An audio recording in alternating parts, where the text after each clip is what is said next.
Hey everyone, it's Apex and we've got some news. So a blue post from Kyvax the other day, June 6th, is indicating that there's going to be a realm consolidation on August 9th, and it's going to be taking these 22 existing servers right now on BC and completely delete them. Hey guys! Before the video starts, make sure you click the subscribe button. And they're going to be completely migrated over to the existing servers. A lot of people have already used their free transfers to get off of other servers. I myself used to play on Fairbanks, and then I migrated over for free to Grobulus. This is big for people because it might mean that the 9th could be the beginning of the pre-patch, or at least very close to it. And the pre-patch is estimated at about 2 to 6 weeks.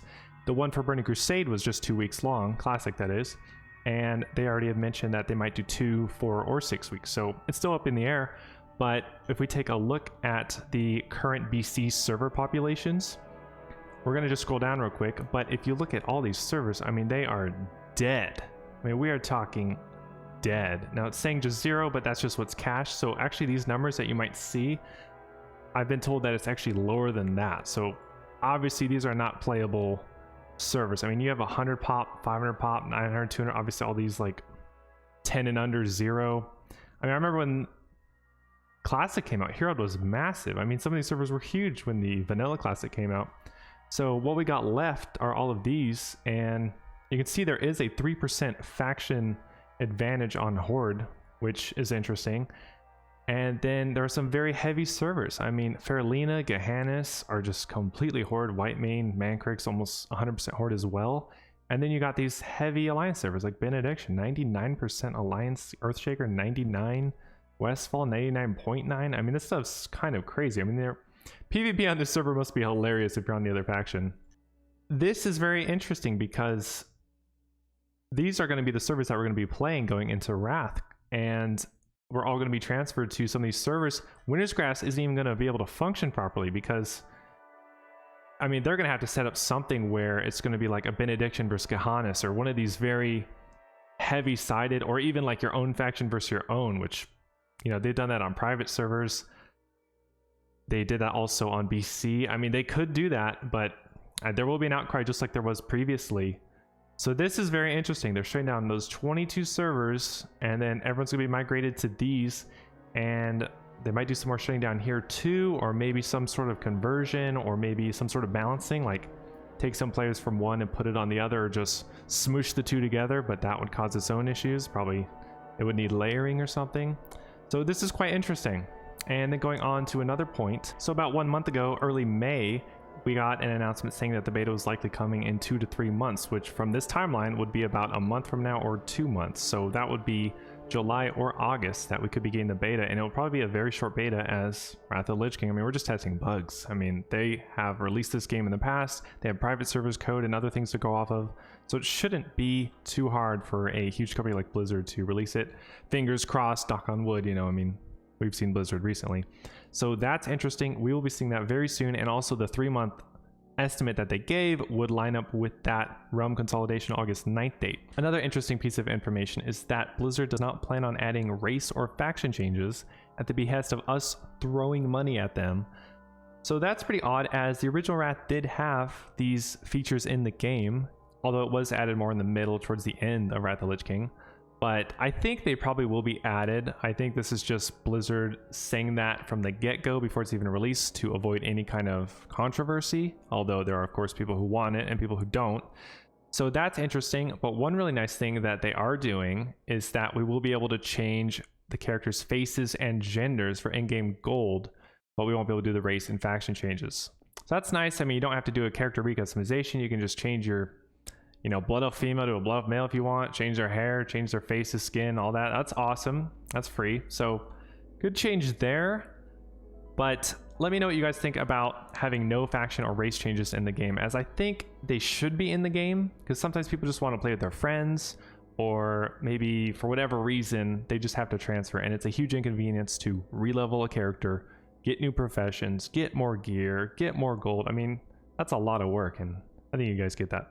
So this could really affect us. For instance, right now my BC characters are all Horde, and if humans are insane, I might end up going to Alliance to have the crazy PvP ratios. I'm not sure yet, but if they do a rebalance or they just remove ratios altogether, then I don't know what I'll be doing. Blizzard has also vaguely expressed interest in changing the way raid lockouts will be working.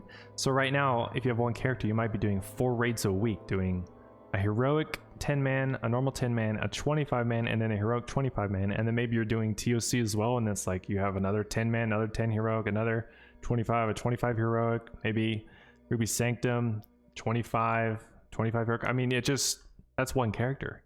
That's a ton of work.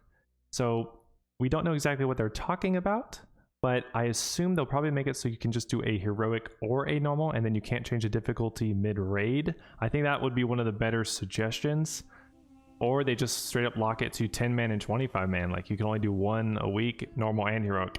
Who knows? But they're probably going to want to try and cut it down from 4 to 2.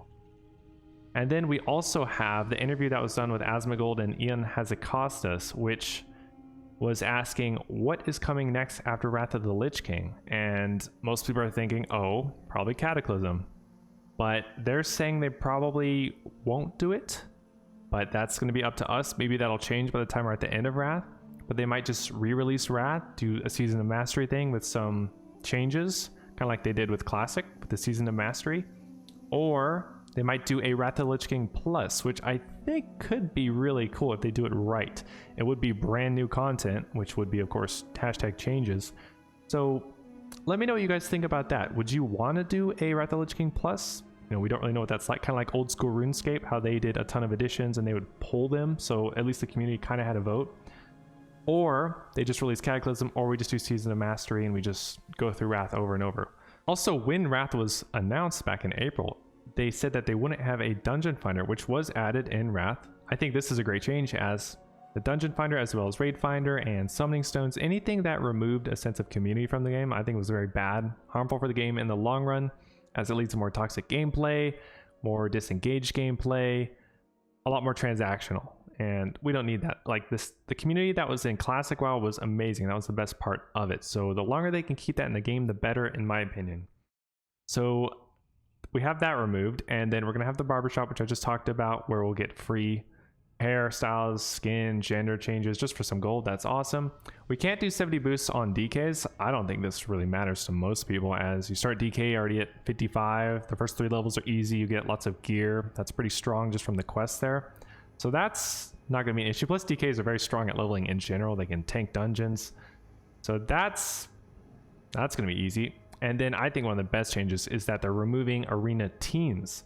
So everyone's just gonna have their personal ratings, so you can hop in from some random teammate. They can go on with their alts, or you get some random guy out of trade chat or some guildie or whatever, and you start playing with them and get your rating, get your 10 games in if you want, or just test something out, have some fun, whatever it may be. You don't have to spend 80, 120 gold for a team, reset it over and over, start at the bottom rating. I think this is an amazing change, and it'll probably just average your ratings together, so that's even better. You're not going to have some like 2.5k rated player queuing with a 1500 and then you're queuing at 2500, although that's possible, but it might average them to like, you know, 2100 or 2200 or something like that, which would be good. And then this isn't mentioned at all, but I really hope that they add a solo queue feature for like arenas, or even a 1v1.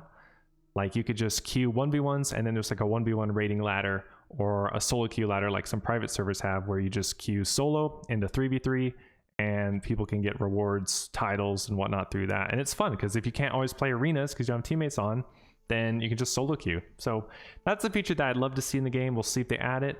And one last thing that'd be fun for arenas is if they add some way to ready up early, so that you can just start the game right away, and it even pre-buffs you like some of the private servers have, because that saves a ton of time, hassle. It's just a nice quality of life. It's just hassle removed. It's not removing community, it's not removing anything bad from the game. It's just making it a little better. So let me know what you guys think and would like to see, and if you guys enjoyed this kind of a video, please throw the video a like and subscribe, and I'll see you guys in my next one.